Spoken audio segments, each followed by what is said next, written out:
Aplankė kartą mane vienas bičiulis mano garaže. Apsidairė, sako, nustebink. Nustebink, kuo nors mane. O, manęs prašyti nereikia. Aš kartais pats save stebinu. Taip, kad aš čiumpu 2 vinešaudės.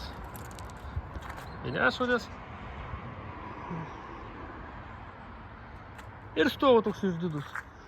Taip, o ką, nustebino? O ans pasižiūrėjo, sako, niekad tu mane šiandien nustebinai. Man ir žandikaulis atsvėpa. Nu tu bliam. Žmogus. Prieš iki 35 metų nevinės. Neįkalęs dabar stovi su 2 viniakalnėm. Ir jo, tai nieks nenustebina. Bet. Nu va. Ir vaikštau, aš supranti, su pavipusė šandikauliu, šiurpinu kaimynų, šiurpinu bendradarbių, supranti, būčiau ir numiręs taip. Bet čia sugalvojau pasistatyti va tokį pristatėlį. Pradėjau savo viniakalnės aš čia čiupinėti ir radau vieną instrumentą. Va, tokį pasistačiau tokį va pristatėlį ir radau tokį vieną instrumentą.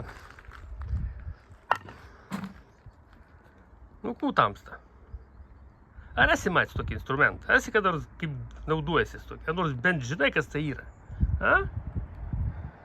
Supranti. Tai jūs prie Vadaksės krantų su plaktukais malat.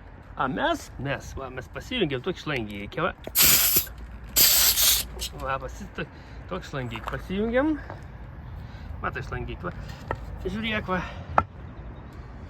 Pasiimi vieni, va, taip, va. Matai, vieni, va, pasiimi. Nu, va, tik su viena ranka, nepatogai.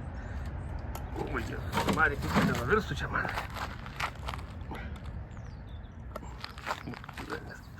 Padarytų, va. Ne, neišeis taip. Matai? Va, ir vienis sukalta.